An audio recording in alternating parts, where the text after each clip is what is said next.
La FARC no tiene dinero. Todas las cuentas bancarias de las FARC en estos paraísos fiscales pueden tomarlas y colocarlas al fondo de reparación. Pero es que nosotros no tenemos.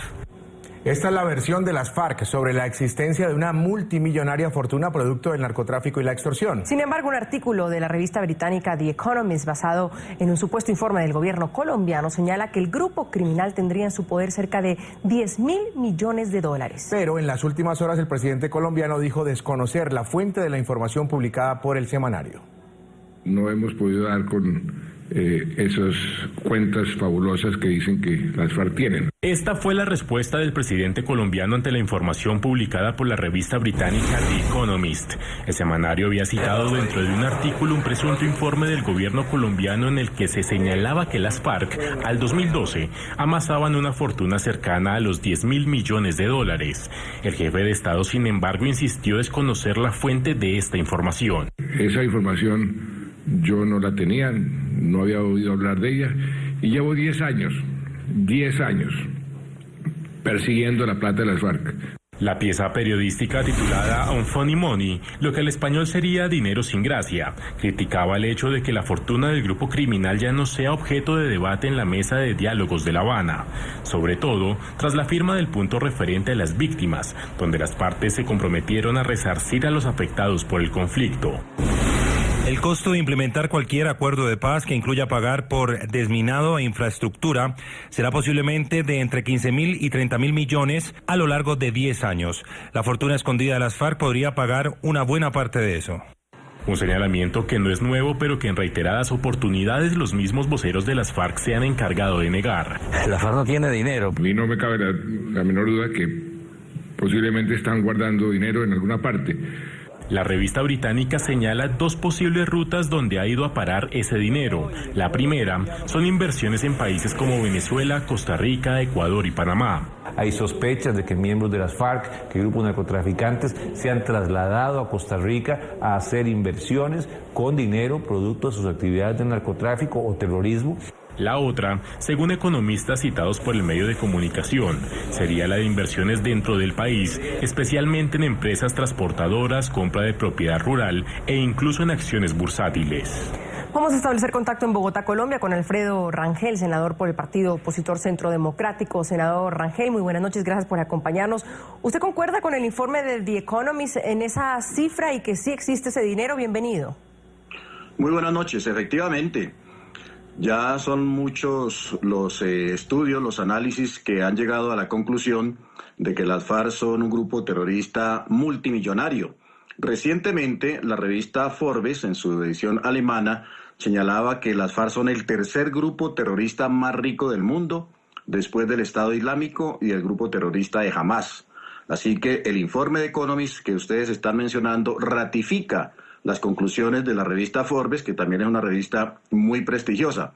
Es un hecho, las FARC son el primer cartel de la cocaína a nivel mundial, han cuadruplicado sus ingresos recientemente, en los últimos años, al doblar el área sembrada de coca y por efecto de la devaluación, pues han multiplicado por 4 sus ingresos. Así que es un hecho, las FARC son multimillonarias y con esos recursos las FARC deberían indemnizar a las víctimas. Lamentablemente, el gobierno colombiano no le está exigiendo de manera perentoria a las FARC entregar esos dineros para reparar a las víctimas. Lo que pasa, senador Rangel, con las buenas noches, es que le queda a uno muy difícil entender por qué las FARC no aceptan eso. Bueno, quizás sí, quizás hay una razón lógica el no querer devolver tanta cantidad de plata que según esto estaría en su poder. ¿Dónde quedan las caletas? Mucho se ha dicho y muchos miembros de las FARC que pertenecieron por años han dicho que las caletas, producto de la extorsión, del secuestro, están en la selva. ¿En dónde quedan? Se han encontrado muchos dineros de las FARC efectivamente en las caletas. Recuerden ustedes el incidente de una pelotón de soldados colombianos que se encontró una caleta multimillonaria en medio de la selva. Ese tipo de caletas debe haber muchas en las selvas colombianas, pero obviamente también tienen al parecer inversiones en el exterior. Se encontraron, por ejemplo, recientemente unos recursos en dinero líquido de las FARC en Costa Rica. En muchos paraísos fiscales deben tener escondidos esos dineros. Seguramente han invertido en tierras en Colombia y seguramente en muchos negocios. Pero las FARC no pueden decir que no tienen, que son unas pobres viejecitas sin nadita que comer. Las FARC tienen muchos recursos, el gobierno debería exigirle entregar esos recursos, pero al contrario, lo que está haciendo el gobierno colombiano es prometerle a las FARC que a los guerrilleros que se desmovilicen se les entregará un estipendio. Es decir, el mundo al revés. En lugar de las FARC entregar el dinero para reparar a las víctimas, es el Estado colombiano el que le va a entregar dinero a las FARC. ¿Y cómo se entiende que el mismo gobierno colombiano, en boca del presidente Santos, diga que ellos no tenían esa información? ¿Les toca decir eso o realmente no manejan la información de cuál es el dinero que tiene las FARC? No, en inteligencia militar y la inteligencia del Estado colombiano desde tiempo atrás ha señalado que las FARC tienen unos ingresos multimillonarios anualmente por efecto del narcotráfico, por efecto de la extorsión y del secuestro principalmente. Así que no es válido el argumento del presidente Santos, según el cual el Estado no sabe absolutamente nada de esos recursos. Lo que pasa es que tal vez no hay voluntad, no hay decisión política y debió ser un acuerdo con las FARC en que se quedarán ellas, las FARC, con ese dinero producto del crimen, seguramente para hacer política en adelante, quedar enriquecidos sus jefes y obligar al Estado a que sea el que le entregue un estipendio, una suerte de salario durante 5 años a cada uno de los guerrilleros desmovilizados de las FARC.